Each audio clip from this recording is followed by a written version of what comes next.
तो फ्रेंड्स, आप लोगों की डिमांड के ऊपर मैंने यूपीएसआई को भी ध्यान में रखते हुए यहाँ पे क्लास को स्टार्ट कर दिया। बिहार एसआई और यूपीएसआई दोनों को कवर करते हुए चलेंगे और यहाँ पे जो भी 50 एमसीक्यू देखेंगे रोज़ाना 8:30 बजे, वो बहुत ज़्यादा इंपॉर्टेंट होगा। तो आप हो सके तो नोट्स एक बना लीजिए और सभी क्वेश्चंस को नोट डाउन करते चलिएगा जो क्वेश्चंस आपको नहीं पता हो, ठीक है। और इसका पीडीएफ मैं आपको बता दूं कि टेलीग्राम ग्रुप पर प्रोवाइड करा दिया जाएगा, आप वहां से जा करके आसानी से डाउनलोड कर सकते हैं। तो इस वीडियो को एंड तक देखिए और बताइए कि 50 एमसीक्यू में से आप कितना स्कोर कर पाते हैं। तो चलिए शुरू करते हैं। वीडियो को शुरू करने से पहले बात कर लेते हैं कि कल का होमवर्क आपका क्या रहने वाला है। तो देखिए फ्रेंड्स, पूरे दिन में आपको दिया जा रहा है होमवर्क। केमिस्ट्री में आपको कांच के प्रकार और उनके संगठन को पढ़ना है। यहाँ से कई सारे प्रश्न पूछे जाते हैं, तो अच्छे से कांच के बारे में पढ़ लीजिएगा।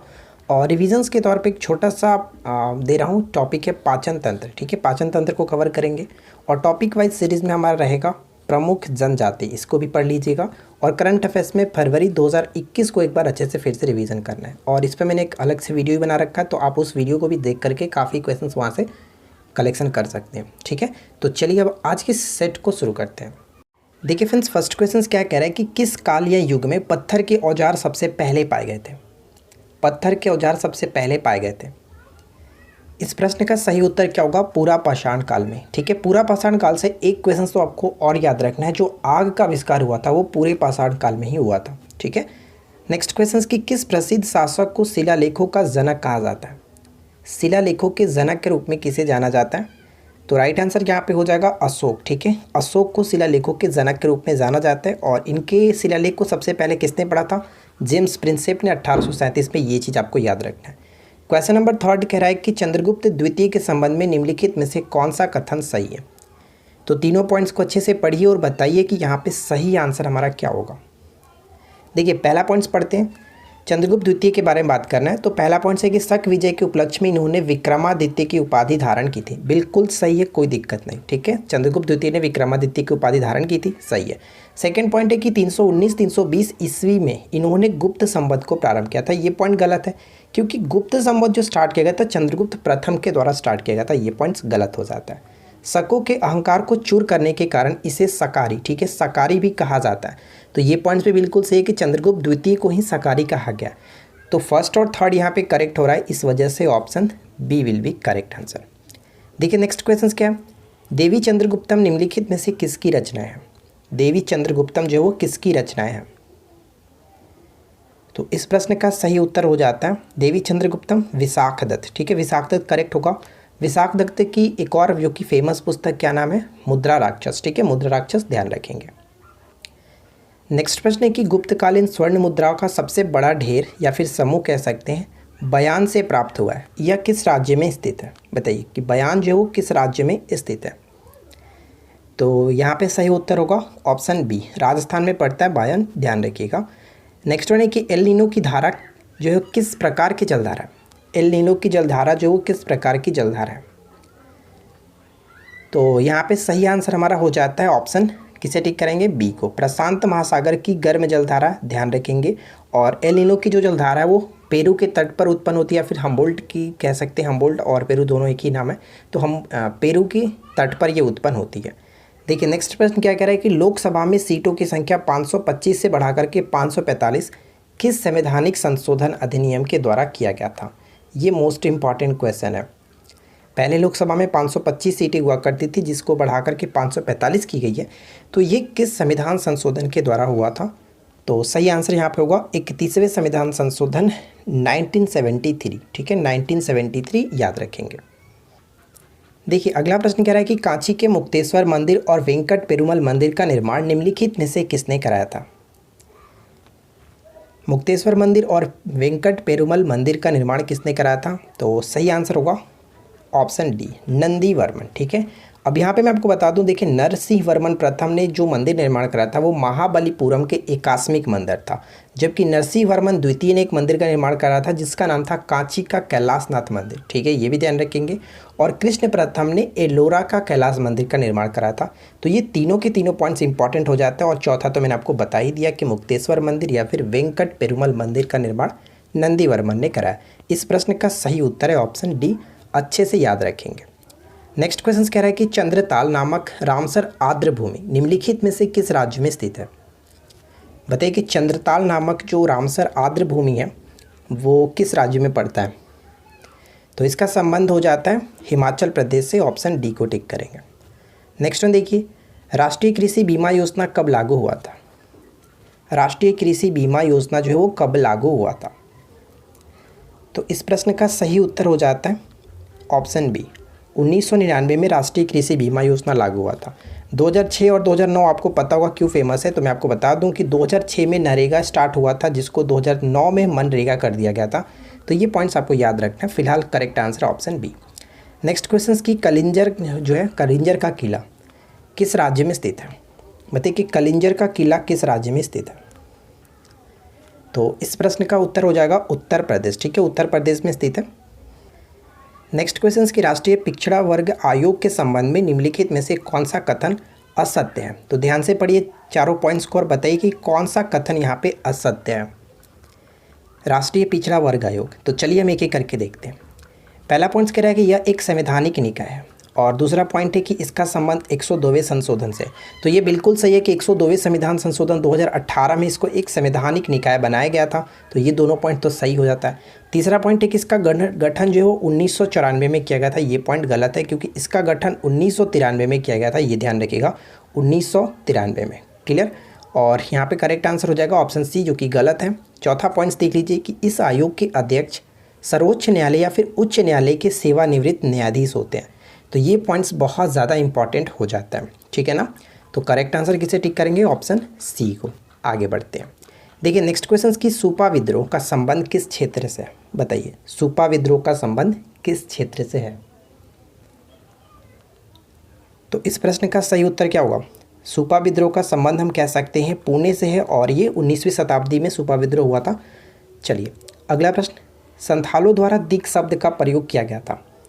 संथालों द्वारा दिक शब्द का प्रयोग किया गया था किसके द्वारा? संथाल विद्रोह आपको पता है कब हुआ था? 1855-56 में हुआ था। और अगर हम बात करें इसके नेता कौन थे, तो सिद्धू और कान्हू, ये भी मैंने आपको बता रखा है। तो संथालों द्वारा दिक शब्द का जो प्रयोग किया गया था साहूकारों के लिए, option C will be correct answer. देखिए नेक्स्ट क्वेश्चन कह रहा है कि ईशान बिरादरी एसोसिएशन के अध्यक्ष कौन थे? ईशान बिरादरी एसोसिएशन के अध्यक्ष कौन थे? तो सही उत्तर हो जाता है जयप्रकाश नारायण। दोस्तों अगर आपको ये वीडियो पसंद आए और क्वेश्चंस अच्छे लगे तो प्लीज़ वीडियो को लाइक कर दीजिएगा, और अपने दोस्तों के साथ शेयर ज़रूर किया करें। अपने 1 से 2 दोस्तों के साथ तो ज़रूर शेयर किया करें। और चैनल में पहली बार है तो चैनल को सब्सक्राइब करके नोटिफिकेशन बिल को ऑन कर लीजिएगा, क्योंकि रोज़ाना आपको इसी तरह की कंटेंट देखने को मिलेगा। नेक्स्ट क्वेश्चन कह रहा है कि निम्न में से कौन भारतीय अशांति के जनक के रूप में जाने जाते हैं? भारतीय अशांति के जनक के रूप में किसे जाना जाता है? तो लोकमान्य तिलक, ठीक है, बाल गंगाधर तिलक को जाना जाता है। वैलेंटाइन सिरोल ने इनको कहा था भारतीय शांति के जनक के रूप में। नेक्स्ट वन देखिए, किस गवर्नर जनरल ने भारत में प्रथम बार सिविल सेवाओं का जो कि इंट्रोड्यूस किया था? सिविल सेवाओं को प्रवर्तित या फिर कह सकते हैं इंट्रोड्यूस किया था, और वो कौन है? Lord Cornwallis. भारतीय नागरिक सेवा के जनक के रूप में भी इनको जाना जाता है, लॉर्ड कर्नवालिस। और इन्होंने 1793 में आपको पता है स्थायी बंदोबस्त की पद्धति को भी अपनाया था, जो कि काफ़ी महत्वपूर्ण माना जाता है। नेक्स्ट वन है कि भारतीय विश्वविद्यालयों की स्थिति की जांच पड़ताल करने के लिए 1902 ईस्वी में नियुक्त आयोग के अध्यक्ष कौन थे? बताइए, नियुक्त आयोग के अध्यक्ष कौन थे? Thomas railing. राइट आंसर होगा ऑप्शन डी। देखिए नेक्स्ट प्रश्न कह रहा है कि सामाजिक जो त्यौहार है नुआखाई भारत के किस राज्य से संबंधित है? नुआखाई जो त्यौहार मनाया जाता है किस राज्य में मनाया जाता है? इसका संबंध उड़ीसा से हो जाता है, सी को टिक करेंगे। नेक्स्ट क्वेश्चन की महात्मा गांधी मरीन राष्ट्रीय उद्यान कहाँ पर स्थित है? महात्मा गांधी मरीन राष्ट्रीय उद्यान कहाँ पर स्थित है? तो ध्यान दीजिएगा, इस प्रश्न का सही उत्तर होगा अंडमान निकोबार द्वीप में, सी को टिक करेंगे। नेक्स्ट क्वेश्चन की सदाबहार वन कहाँ पाए जाते हैं? सदाबहार वन कहाँ पर पाए जाते हैं? तो सदाबहार वन जो होता है वो विषुवतीय क्षेत्रों में पाए जाते हैं, ऑप्शन ए को टिक करेंगे। बटरफ्लाई स्टॉक किससे संबंधित है? बताइए कि बटरफ्लाई स्टॉक का संबंध किससे संबंधित है? बटरफ्लाई स्टॉक का संबंध स्विमिंग से यानी कि तैराकी से, एक करेक्ट आंसर हो जाता है। और साथ ही साथ एक बेस्ट स्ट्रोक भी आता है, तो इसको भी याद रखिएगा। नेक्स्ट क्वेश्चन की वेनेजुएला के घास मैदान को क्या कहते हैं? वेनेजुएला के घास मैदान को किस नाम से जाना जाता है? देखिए ध्यान दीजिएगा, प्रेरिज जो होता है वो कह सकते हैं उत्तरी अमेरिका से संबंधित है, ठीक है, उत्तरी अमेरिका और कनाडा से संबंधित है। लानोस यहाँ पे सही आंसर होगा, जो कि वेनेजुएला के घास के मैदान को कहते हैं। पंपास अर्जेंटीना के, और डाउन्स जो कि ऑस्ट्रेलिया से संबंधित है। यहाँ पे करेक्ट होगा ऑप्शन बी, ठीक है। वेनेजुएला की राजधानी क्या होती है? कराकस, ये भी याद रखिएगा। देखिए नेक्स्ट क्वेश्चन है कि भारत में वन्यजीव संरक्षण अधिनियम कब लागू किया गया था? भारत में वन्यजीव संरक्षण अधिनियम कब लागू किया गया था? One of the most important questions. तो वन्यजीव संरक्षण अधिनियम जो है वो 1972 यहाँ पे करेक्ट होगा, ऑप्शन हम सी को टिक करेंगे, 1972, ठीक है। वन संरक्षण अधिनियम जो था 1980 था, जबकि पर्यावरण संरक्षण 1986 था। चलिए अगला प्रश्न देखिए, निम्नलिखित युगों में से कौन एक सही सुमेलित नहीं है? ठीक है, कौन एक सही सुमेलित नहीं है? तो पहला पॉइंट्स क्या कह रहा है? वर्नाकुलर प्रेस एक्ट की बात करें तो कर्जन के साथ संबंधित है, जो कि ये पॉइंट्स गलत हो जाता है, क्योंकि वर्नाकुलर प्रेस एक्ट को लागू किया गया था किसके द्वारा? लॉर्ड लिटन के द्वारा 1878 में, जबकि इसको समाप्त किया गया था लॉर्ड रिपन के द्वारा। तो हम यहाँ पे कर्जन से तो कहीं भी यहाँ पे संबंधित नहीं होता है, इस वजह से ऑप्शन ए को टिक करेंगे। लेकिन बाकी में कोई दिक्कत नहीं, इल्बर्ट बिल को पास किया था लॉर्ड रिपन, ये ध्यान रखिएगा। Pitt's India act Warren Hastings 1784 से संबंधित था। तो ये दोनों के दोनों बहुत ज़्यादा इंपॉर्टेंट हो जाते हैं, ठीक है। चलिए अगला पॉइंट देखते हैं। नेक्स्ट क्वेश्चन है कि निम्नलिखित में से कौन जो है अगस्त 1946 में गठित प्रथम आंतरिक सरकार का सदस्य नहीं था? प्रथम जो आंतरिक सरकार का गठन किया गया था उस वक्त उसके सदस्य नहीं थे, निम्नलिखित में से कौन? तो यहाँ पे करेक्ट आंसर होगा doctor Sarvepalli Radhakrishnan, option C को टिक करेंगे। देखिए नेक्स्ट प्रश्न है कि निम्नलिखित कथनों पर विचार करें। फर्स्ट और सेकंड पॉइंट्स को पढ़िए और बताइए कि कौन सा विकल्प सही है। तो पहला पॉइंट क्या कह रहा है? चापचार कूट, ठीक है, चापचार कूट मणिपुर का एक लोकप्रिय त्यौहार है, क्या ये सही है? जी नहीं फ्रेंड्स, चापचार कूट ये पॉइंट गलत है, क्योंकि मणिपुर नहीं, यहाँ पे मिजोरम होना चाहिए। जबकि सेकंड पॉइंट में कोई दिक्कत नहीं है, mount Harriet national park Andaman और निकोबार द्वीप समूह में स्थित है। तो ये सेकेंड पॉइंट सही होने की वजह से ऑप्शन बी को टिक करेंगे, केवल और केवल 2 सही है। चलिए अगला प्रश्न, निम्नलिखित जोड़ों पर विचार करें और बताना है कि उपरोक्त में से कौन सा मिलान सही किया गया। एक तरफ संभवत है और उसके स्टार्टिंग का समय दिया गया, तो बताइए कौन किसके साथ सही तरीके से मैच किया जाता है। देखिए विक्रम संवत की स्टार्टिंग किया गया था 58 ईसा पूर्व में, ये बिल्कुल सही है, कोई दिक्कत नहीं। शक संवत स्टार्ट किया गया था 78 ईस्वी में, जबकि गुप्त संवत 319-320 ईस्वी में स्टार्ट किया गया था। यानी यहाँ पे सिर्फ और सिर्फ सिर्फ और सिर्फ सही जो है वो ऑप्शन ए है, इसलिए केवल और केवल ए को टिक करेंगे। और इन दोनों को एक दूसरे से साथ उल्टा मैच करना पड़ेगा, तो यहाँ पे करेक्ट होगा ऑप्शन सी, ठीक है। चलिए नेक्स्ट क्वेश्चन देखिए। अगला प्रश्न ये कह रहा है कि 1632 में मुगल सम्राट शाहजहां ने किस पुर्तगाली बस्तियों को नष्ट कर दिया था? तो कहाँ पे? हुगली की जो पुर्तगाली बस्तियाँ थी उसको नष्ट कर दिया था शाहजहां ने। नेक्स्ट क्वेश्चन की आणविक कक्षा का अभिविन्यास किससे नियंत्रित होता है? आणविक कक्षा का अभिविन्यास किससे नियंत्रित होता है? तो सही आंसर हो जाएगा चुंबकीय क्वांटम संख्या, बी को टिक करेंगे। अगला प्रश्न की जैविक पर्यावरण में शामिल है, बताइए जैविक पर्यावरण में शामिल है। तो उत्पादक, उपभोक्ता और अपघटक, ये तीनों के तीनों इसमें शामिल होते, इस वजह से ऑप्शन डी यहाँ पे करेक्ट होगा। और इन्वायरमेंट पे मैंने काफ़ी अच्छे तरीके से कई सारी वीडियो बना रखा है, आप जा करके सीख सकते हैं बहुत कुछ, ठीक है। स्टार्टिंग से मैंने पढ़ाया है, आप वहाँ पर जाके प्लेलिस्ट को चेक कर लीजिए। नेक्स्ट वन है कि निम्नलिखित कथनों पर विचार करें। तो देखिए फर्स्ट और सेकेंड पॉइंट्स को पढ़ना है, बताना है कौन सा कथन सही है। तो देखिए कुचिकल झरना जो है वो तमिलनाडु राज्य में स्थित है, ये पॉइंट्स गलत है, क्योंकि कुचिकल झरना हम कह सकते हैं कि ये कर्नाटक में स्थित है, ठीक है फ्रेंड्स, ध्यान रखिएगा, कर्नाटक के शिमोगा जिले में स्थित है। और सेकंड पॉइंट है कि कौंडिन्य वन्यजीव अभयारण्य आंध्र प्रदेश के चित्तूर जिले में, ये पॉइंट्स बिल्कुल सही है। तो यहाँ पे करेक्ट होगा केवल और केवल 2, ऑप्शन बी को टिक करेंगे, ठीक है। तो इन सभी चीज़ों को अच्छे से ध्यान में रखिएगा, हो सके तो नोट्स बना लीजिए, क्योंकि एग्जाम्स के टाइम पे रिवीजन करने के लिए बार बार वीडियो देखना नहीं पड़ेगा, आप रिवाइज करने के लिए अपने नोट्स बुक के थ्रू कर सकते हैं। इस वजह से मैं कहता हूँ कि आप नोट्स जरूर बनाए रखें।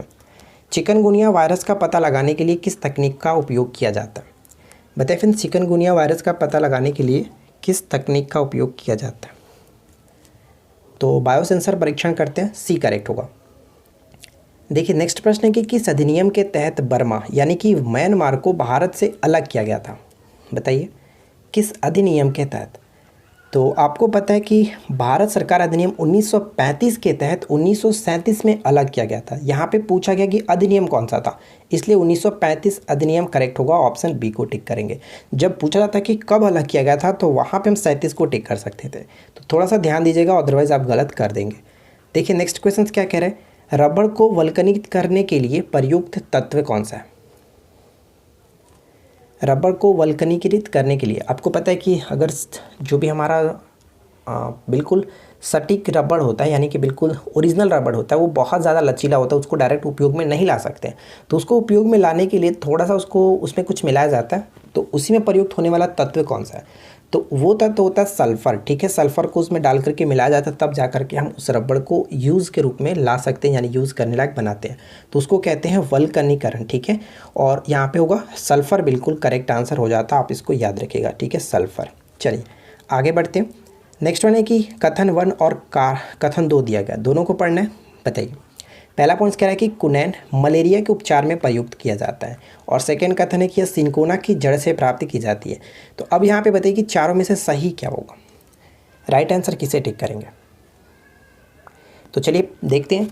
पहला पॉइंट कह रहा है कि कुनैन मलेरिया के उपचार में किया जाता है, जो कि बिल्कुल सही है, कोई दिक्कत नहीं है। सेकंड पॉइंट है कि यह सिनकोना की जड़ से प्राप्त किया जाता है, जो कि ये पॉइंट्स गलत है, क्योंकि सिनकोना की जड़ से नहीं, सिनकोना की छाल से प्राप्त किया जाता है। इस वजह से कह सकते हैं कि कथन 1 सही है, परंतु कथन जो 2 है वो गलत है। राइट आंसर क्या होगा, ऑप्शन सी करेक्ट है। नेक्स्ट क्वेश्चन देख लीजिए। अगला प्रश्न है कि निम्नलिखित में से किस जोड़े का मिलान जो किया गया वो सही है। कौन सा जोड़ा का मिलाया जो है वो सही है। तो रतौंधी यहाँ पे गलत हो जाता है, क्योंकि विटामिन सी नहीं, रतौंधी विटामिन ए के साथ होना चाहिए, स्कर्वी विटामिन सी के साथ होना चाहिए, रिकेट्स विटामिन डी के साथ होना चाहिए। जो सही है वो यहाँ पे कह सकते हैं विटामिन ई प्रजनन के साथ। तो ये बिल्कुल सही है, इसलिए ऑप्शन डी को टिक करेंगे। नेक्स्ट क्वेश्चन की 2011 की जनगणना के अनुसार बिहार का जनसंख्या घनत्व कितना प्रति व्यक्ति वर्ग किलोमीटर है।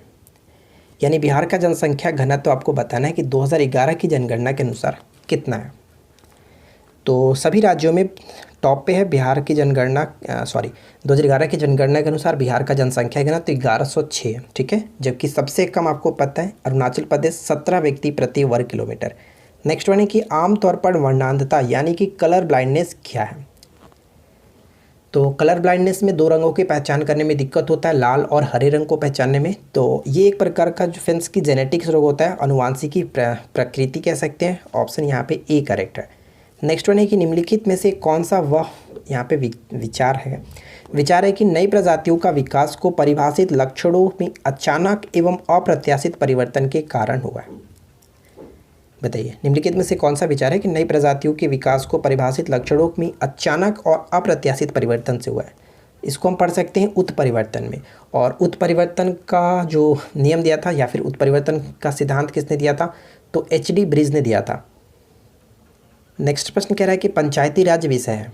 बताइए, पंचायती राज जो है वो विषय है, पंचायती राज राज्य सूची का विषय है, इसलिए ऑप्शन बी को टिक करेंगे। नेक्स्ट क्वेश्चन की निम्न में से कौन सा जोड़ा अनुकूल नहीं है। यहाँ पे कौन सा जोड़ा एक गलत तरीके से मैच किया गया, बताइए। तो ध्यान दीजिएगा, विधि के अनुसार समानता ये बिल्कुल सही है, अनुच्छेद 14। अवसर, समान अवसर की बात 16 में की गई है। उपाधियों का समापन ये पॉइंट्स गलत है, क्योंकि अनुच्छेद 17 की बात अगर हम करते हैं तो वहाँ पे अनटचेबिलिटी यानी कि अस्पृश्यता के बारे में बात की जाती है, और उपाधियों का समापन ये अनुच्छेद 18 के साथ संबंध होता है। इस वजह से कह सकते हैं सी यहाँ पे गलत है, लेकिन ऑप्शन डी में कोई दिक्कत नहीं है। अनुच्छेद 18 सैनिक उपाधियों की अनुमति बिल्कुल सही है। चलिए नेक्स्ट वन है कि विजयनगर साम्राज्य के संबंध में शिष्ट का अर्थ क्या था। शिष्ट का अर्थ बताइए विजयनगर साम्राज्य के संबंध में। तो शिष्ट का अर्थ होता था भूमि कर से, यानी सही आंसर है ऑप्शन ए भूमि कर। नेक्स्ट क्वेश्चन की निम्नलिखित में से किसे झीलों का देश कहा जाता है। जितने लोग भी इस वीडियो को देख रहे हैं आप लोग अटेंडेंस अपना बनाइए और जल्दी से कमेंट्स करके बताइएगा कि झीलों के जो देश हम किसे कहते हैं। तो करेक्ट आंसर होगा फिनलैंड। तो कमेंट्स आपको ये करना है कि फिनलैंड की राजधानी क्या होती है, जल्दी से कमेंट्स करके बताइए, ये आपका अटेंडेंस होगा। जल्दी से कमेंट्स कीजिएगा सभी लोग। नेक्स्ट क्वेश्चन कह रहा है कि मध्यकालीन भारतीय राजाओं के संदर्भ में निम्नलिखित में से कौन सा कथन सही है। अच्छे से पढ़िए और बताइए कौन सा कथन यहाँ पे सही होगा। देखिए पहला पॉइंट कह रहा है कि अलाउद्दीन खिलजी ने एक विभाग बनाया था दीवाने खारिज की स्थापना की थी, क्या ये सही है। सॉरी खारिज नहीं, दीवाने आरिज है। तो ये पॉइंट्स गलत है, क्योंकि दीवाने आरिज की अगर हम बात करें तो ये जो कि बलबन के द्वारा बनाया गया था, इस वजह से पॉइंट्स गलत है।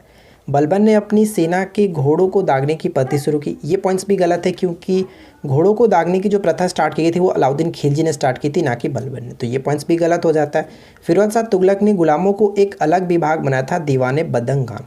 तो ये भी बिल्कुल सही है कि दीवाने बदंगान की जो स्थापना की गई थी फिरोज शाह तुगलक यानी FST ने किया था। इस वजह से ऑप्शन सी यहाँ पे करेक्ट हो जाता है। ठीक है, आगे देखते हैं। नेक्स्ट क्वेश्चन कह रहा है कि दिल्ली सल्तनत के सुल्तान इल्तुतमिश ने किसे शेख उल इस्लाम की उपाधि दी थी। ये क्वेश्चंस काफ़ी इंपॉर्टेंट है, याद रखेंगे। शेख उल इस्लाम की उपाधि किसे दी गई थी? शेख बहाउद्दीन ज़कारिया को दिया गया था, इल्तुतमिश ने दिया था। ठीक है, इल्तुतमिश किस वंश के था? तो ये गुलाम वंश से संबंध रखते थे। नेक्स्ट क्वेश्चन की किसे निग्रंथ नाथ पुत्र, ठीक है, भी कहा जाता है। निग्रंथ नाथ पुत्र किसे कहा जाता है? तो इस प्रश्न का सही उत्तर क्या होगा? वर्धमान महावीर को। ठीक है, जो महावीर थे उनको निग्रंथ नाथ पुत्र कहा जाता था, और ये जैनों के अपना 24वें तीर्थकर थे और अंतिम तीर्थकर भी माने जाते हैं। नेक्स्ट देखिए क्या है कि जया, पद्मा और मधु किस अनाज की प्रजाति, या फिर हम कह सकते हैं कि किस अनाज की किस्म है। ठीक है, तो जया, पद्मा और मधु किस अनाज की किस्म है, प्रजाति है? सही आंसर होगा चावल। ठीक है, चावल को टिक करेंगे। देखिए नेक्स्ट प्रश्न कह रहा है कि खारदुला पर्वतीय दर्रा। ठीक है, खारदुला जो पर्वतीय दर्रा वो किस राज्य में स्थित है? खारदुला पर्वतीय दर्रा हम कह सकते हैं लद्दाख में पड़ता है। यहाँ पे राज्य ने केंद्र शासित प्रदेश UT कर सकते हैं, लद्दाख यहाँ पे सही आंसर होगा ऑप्शन सी। देखिए नेक्स्ट क्वेश्चन जो कि इस वीडियो का आखिरी प्रश्न है, कांगेर घाटी राष्ट्रीय उद्यान किस राज्य में स्थित है? कांगेर घाटी राष्ट्रीय उद्यान किस राज्य में पड़ता है? One of the most important question है, बताइए। तो इस प्रश्न का सही उत्तर हो जाता है छत्तीसगढ़, ऑप्शन ए को टिक करेंगे। तो देखिए फ्रेंड्स, यहाँ पे हम लोगों ने 50 क्वेश्चंस को कवर किया। जल्दी से आप कमेंट्स करके बताइए कि आउट ऑफ 50 से आपकी स्कोरिंग क्या रही, आपने कितना स्कोर किया। वीडियो कैसे लगी नीचे कमेंट्स करके जरूर बताइएगा। इसी तरह के रोजाना एक नई अपडेट्स के लिए आप हमारे साथ जुड़ सकते हैं। चैनल को सब्सक्राइब करके रखिए और अपने दोस्तों के साथ शेयर जरूर किया करें। क्यूज का क्वेश्चन ये है कि रोम, या फिर हम कह सकते हैं इटली की राजधानी जो रोम है, वो किस नदी के किनारे बसा हुआ है? इसका कमेंट्स में राइट आंसर जल्दी से बताइएगा। तो हम मिलते हैं किसी और वीडियो में नेक्स्ट टॉपिक के साथ। Thanks for watching, keep learning, have a good day.